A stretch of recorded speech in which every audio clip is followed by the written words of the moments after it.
This is Money, Motivation, and Mike, and I am your host, Michael Wainwright. In charge of the show is Jason Wright. And hello to you, world. This is the show that can and will change your life. You can contact us at info@mx3.vip and find all of our content at mx3.vip or on our YouTube channel at youtube.com/@mx3podcast. And don't forget to like, subscribe, and hit the bell icon to get notified of all of our new content, which comes out every Monday morning around 9 o'clock. Now, Jason, first thing here is today we're going to talk about male leadership, the male's role, not only in this country, but in this world, and more importantly, the lack of the male leadership, head of the household, if you will, that this country basically was founded on. Nevertheless, before we start that, today, 156,577 subscribers on our youtube.com/@mx3 podcast channel. Now, we're up 72% in views over the last 28 days. And here is what we're going to do. We are right on track. We are approaching the end of 3 years of this show. And the first show in July, the first Monday show in July, will be the start of our 4th year, which is also the halfway point of the calendar year of 2025. And for those of you who are new viewers and listeners, we have been working on having 150,000 new subscribers in the calendar year 2025. We were right at 100,000 when we started the year. So we have basically gained 56,577 subscribers as of the recording of this show towards our goal of 150,000. We need to be at 175,000, Jason, by July 4th. That will be 75,000 new subscribers in a 6-month period, which is astonishing to me. And obviously it just goes to the viewers and the listeners of this show and what they continue to do, which is amaze us with their interest in money, motivation, and Mike. We're not going to talk about the numbers anymore until July, when we should be at 175,000 subscribers or more. Now, just in the last couple of days, there's some things that are, one particular thing that's driving me crazy. And it's becoming more and more of just an everyday occurrence. And the motorcycle, which I know is a very convenient way to get around, a very economical way to get around. And I know a lot of motorcycle riders. I know numerous people who are a part of a Harley club. I raced motorcycles growing up. I had motorcycles. I love motorcycles. Haven't been on one in probably three plus decades, but I love the motorcycle. When my son turned 3 years old, I already had him a motorcycle with training wheels on it. One of those Suzuki 50s, I believe is what it was. X50, K50, Z50, something. Yep. What you're talking about. I think the Z was the Honda, because I had a Honda Z50 in the 1970s. So nevertheless, as you can tell, I am a motorcycle enthusiast. Been to the motocross races down in Dallas several times over the last 30, 40 years. I love motorcycles. But motorcycle riders, to me, not all of you, but a lot of you, have become entitled to riding that motorcycle. And this is what I mean by that. It's no longer the motorcycle rider who's looking for the cars. The cars better be looking for the motorcycles. The cars better be making sure they stay out of the way of the motorcycles. Now, this is my point.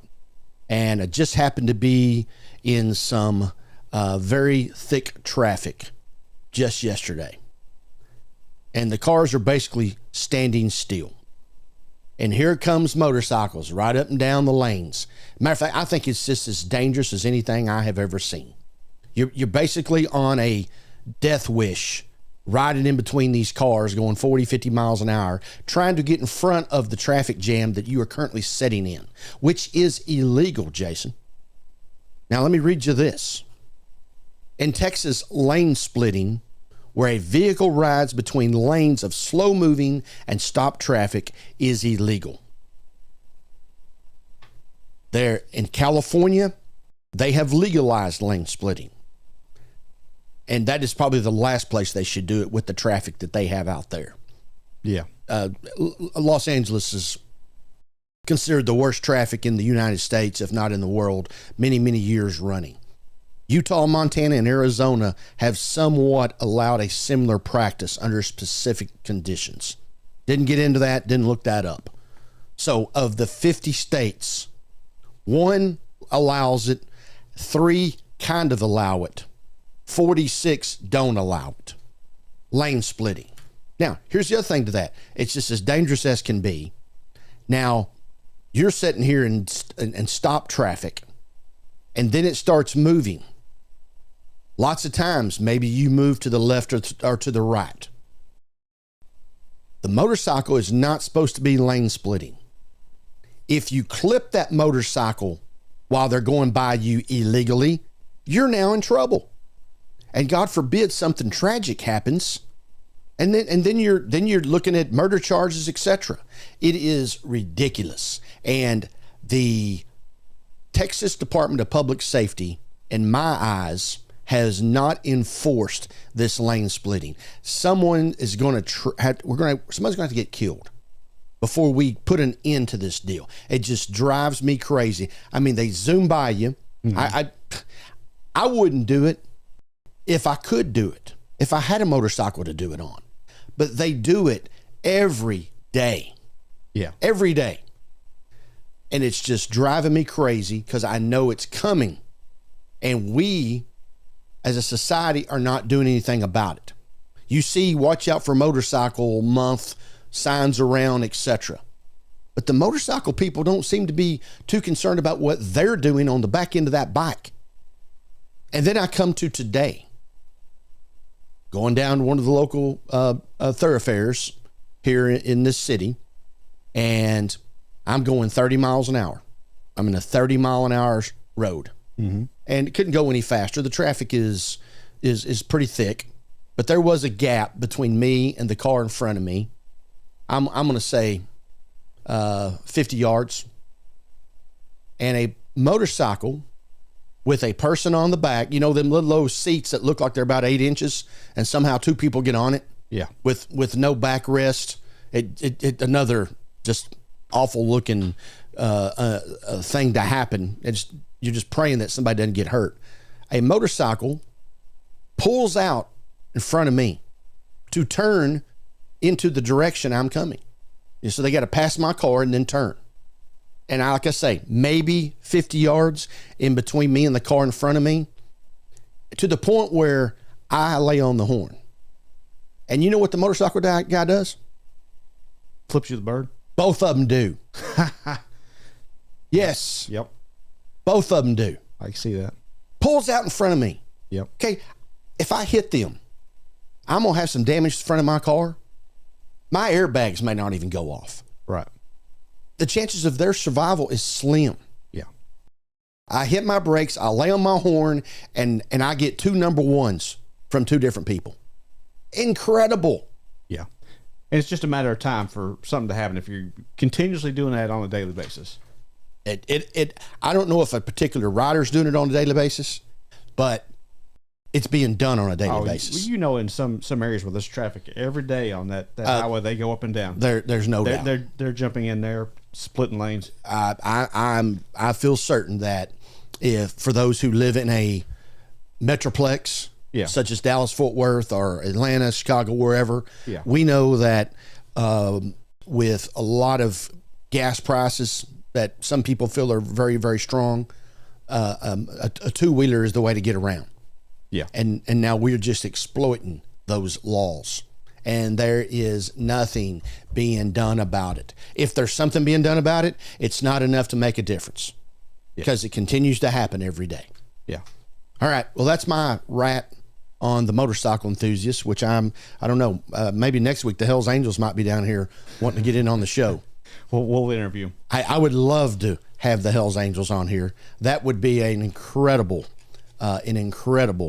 interview. Yeah. I'll tell you something else.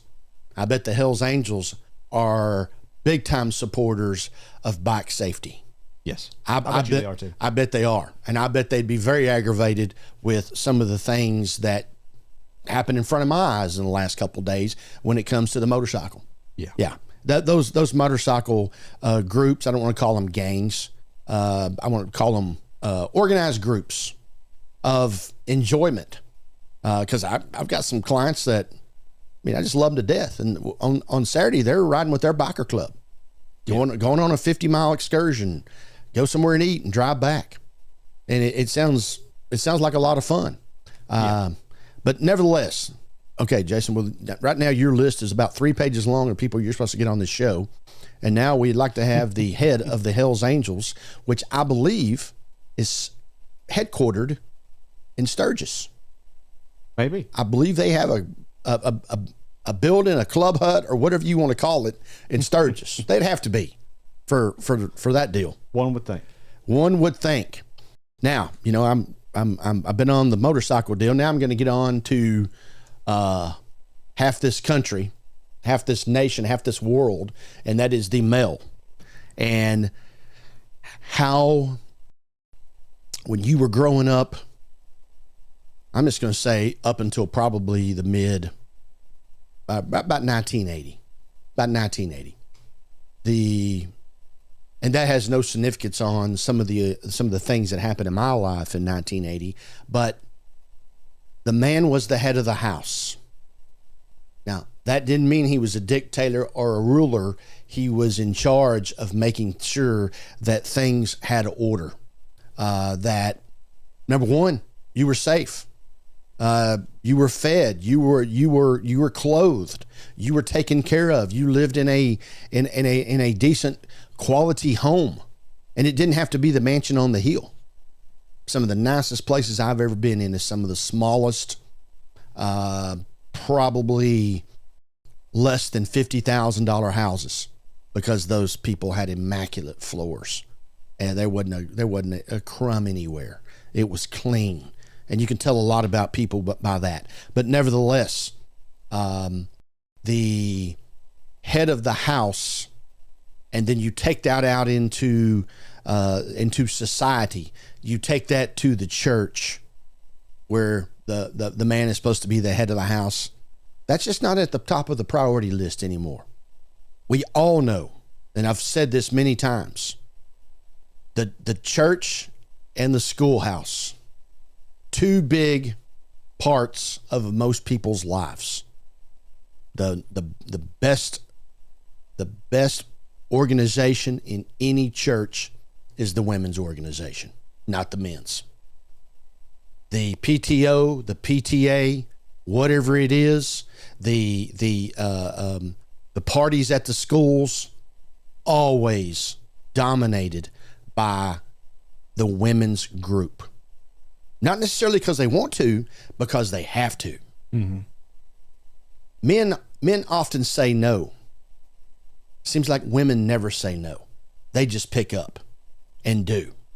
And to me, that's a big part of where we are today. That's maybe that has a whole lot to do with the entitlement of this generation of folk.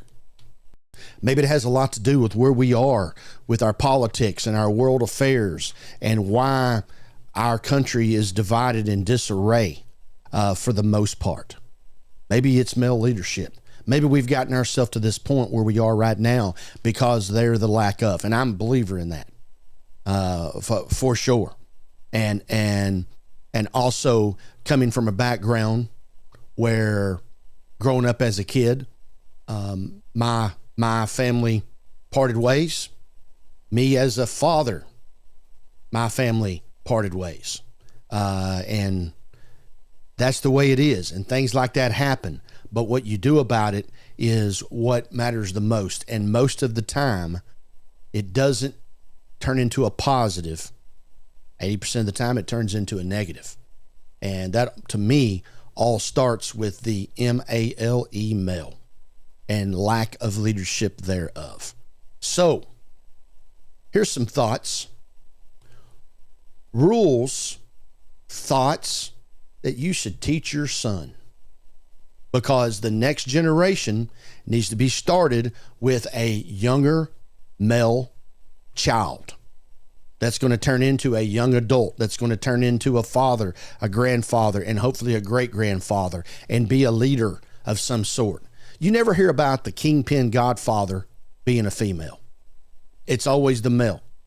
It's the Adam was for Eve, and right on down the line. Number one, never shake a man's hand sitting down. Something as simple as that. It's that respect factor. Don't ever enter a pool by the stairs. Men jump into the pool. They don't take the toe dip stairs. Okay. The man at the barbecue grill is the closest thing we have to a king. I like it. In a negotiation, never take the first offer. Yeah, I think we've covered that before. Yes, we have. Other topic. We have, with a guy talking about the negotiations in business. That's correct. Yes. Always request the late checkout in a hotel. Yeah, indeed. I'm in charge. Give me another hour. When entrusted with a secret, keep it. Yes. You can't trust somebody. The rest is kind of out the door. Right. Hold your heroes to a higher standard. And then the people that follow you will hold you to a higher standard. This is the one right here that'll drive you crazy. Return a borrowed car with a full tank of gas. And I'll even go farther than that. Cleaned. Yeah. That dude needs to go through the car wash at the bottom.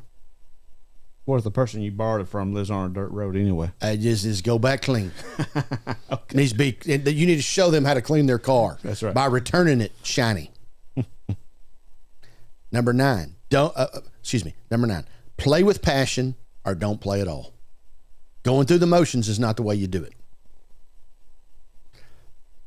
Always protect your siblings. It's important.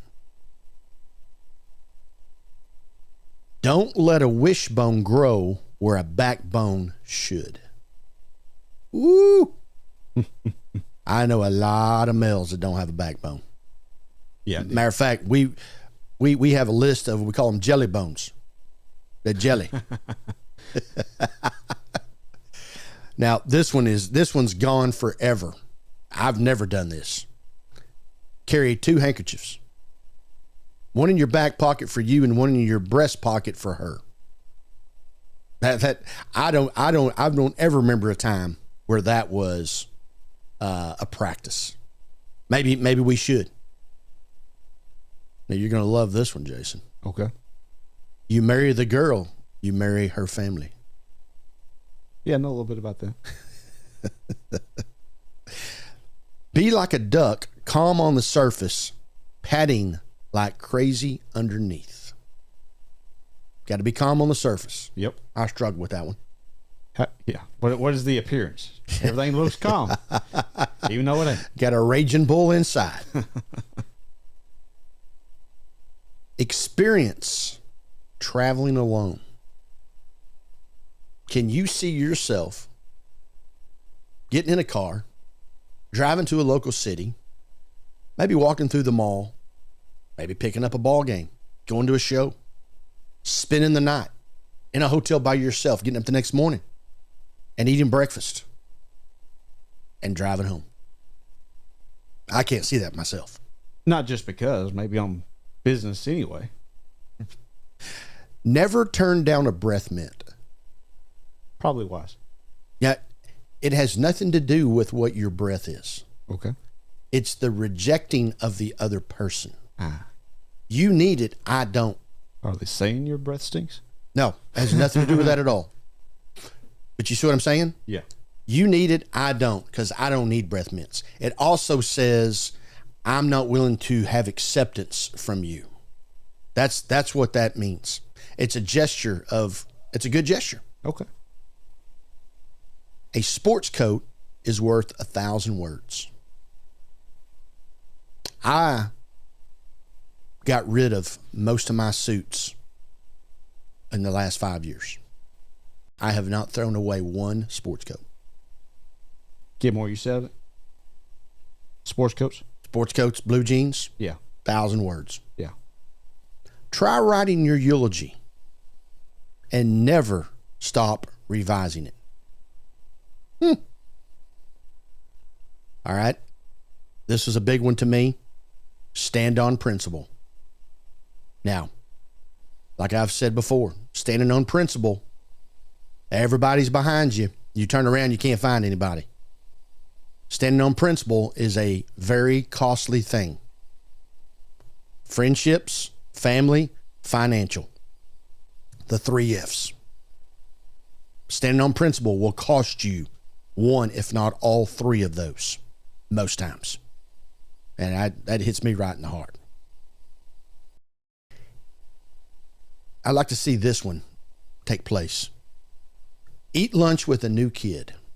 Now, hopefully that means going to the schoolhouse and being a mentor in the grade school. You stroll through McDonald's this afternoon and pick up your Big Mac and go over and sit down with another kid. He'll probably start screaming as a stranger, and he should. Yeah, I was like, he should. Yes. Yeah. We've also discussed this one too. After writing an angry email, read it carefully, then delete it. Start over. Been there, done that. Number 22. Let your mom play. She won't let you win. Now, I always tell the story about my mother. I'm in 6th grade. I had the little Nerf ball and the Nerf goal that you put on top of the door. You shut the door. Now you've got your go and your backboard. And we're one-on-one, me and her. And she's guarding me. And I throw an elbow and break one of her ribs. Oh. How serious? The game was over. No doubt. I don't know we ever played wiffle ball basketball again. Or Nerf ball, Nerf ball. Manners make the man. Oh, man, it drives me up a wall to see junior high, let's just say, and I'm even going to say higher grade school, 4th grade, 5th grade. Not opening doors, not saying yes, ma'am, no, ma'am. And then when you do see it, it blows you away. When I see it, I go over and say something to the child, to the son, to the boy, because it's such a big deal. Yeah. And 9 times out of 10, that parent will thank you for doing that. Give credit, take the blame. Here's more on principles too. Stand up to bullies, protect those who are bullied. That goes along with principles and standing up for what's right and what's wrong. It don't mean that it's somebody that's out here hitting you in the head on a daily basis. It goes along with a lot of things. There's bullies in every aspect of your life, including at the church. Number 26. This says write down your dreams. I'm more along the lines of writing down your goals. You know, I come along from that background or that belief that dreams don't come true, because dreams are just a dream and then you wake up. You got to have a goal that you can go after. 27. Remember, the rain must fall for us to appreciate the sun. Now, a lot of people love the rain, especially the farmers, the ranchers, the crops, the filling up the ponds, etc. A good looking yard needs natural rain, not just water coming out of your water hose. So this particular example is talking about the rain as a negative and the sunshine as a positive. So you got to have some rain, got to have some bad before you get the good. you'll enjoy the good and you'll appreciate the good more, such as the sun. This one right here. Be confident and humble at the same time. 80% of us can't do that. It's either confident coming across as arrogance and no humbleness. And if you're humble, you usually stay quiet and then you don't show any confidence. Right. That's a tough one. Yeah. 29. Be a bridge builder. I know a lot of males. Some of them are in our family. A lot of them are in our family that go back several generations, and I can name you names, who would never even go up to the bridge, let alone to build it. They also were married to good women who stepped up and did what they needed to do. Okay, here's the last one. If ever in doubt, remember whose son you are and refuse to be ordinary. What that means is carrying on the legacy, and probably in a whole lot of us' lives, it's starting the legacy or starting something new. You know, the big example of that is so-and-so was the first person in their family to ever graduate from college. So-and-so was the first person in their family to ever own a business. On and on and on. That is our thoughts today on building around having more leadership from the head of the house, which is the male. And in this day and age, if it wasn't for the female, we'd have a whole lot of empty houses. And a whole lot of us are set in our ways with our age. And I don't know what age that is, but 25, you've already been raised, 30, whatever, 50, 60, 70. Today, when I was discussing building this particular male, it goes back to the child and you changing your thoughts and your ideas, and most importantly, your principles on how you're dealing with this son that lives in your household. Thoughts today can be actions tomorrow, which is what we're always trying to do. And as we've been talking about personal growth for the most part over the last month plus, and we'll continue to do that. I'm going to say that in the year 2024, we kind of got away from that with all of the different affairs of business and politics that was going on in the calendar year 2024. Over the last few weeks, over the last month plus, we've been getting back to some personal growth, because, you know, you got to cultivate and plant before you can grow. And that's what we're talking about here, and that's what we're talking about today. So you can always contact us at info@mx3.vip. I expect, Jason, this week to have some emails from some motorcycle enthusiasts. Yes. Yes. Or comment below. Comment below. Let us know what your thoughts are on the whole lane splitting thing. Exactly. And one other thought on those motorcycle people. One of the biggest heroes we had growing up in the 70s and the 80s was Evel Knievel. Rode a motorcycle. Oh, yeah. Had tried to figure out how to get every toy, because Evel had the toys. The motorcycles, the ramps, the Winnebago that he rode in, the trailer. It was great. I had an Evel Knievel metal lunchbox. Yes. Very nice. Yeah, those things are worth some money these days. Yeah, especially if it has the thermos. Should have set that aside. You know, those thermoses were never big enough. I could drink all that thermos in 2 gulps. Yeah, for sure. A lot of insulation, not a whole lot of content. As I say, contact us at mx3.vip or on our YouTube channel at youtube.com mx3 at MX3 podcast.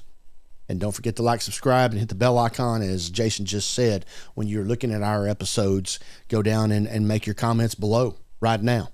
But I can already feel, without even looking, that the info@mx3.vip box is starting to fill up right now with comments. So until next time, for everyone who's been a part of this show of Money, Motivation, and Might, continue to live your life the right way.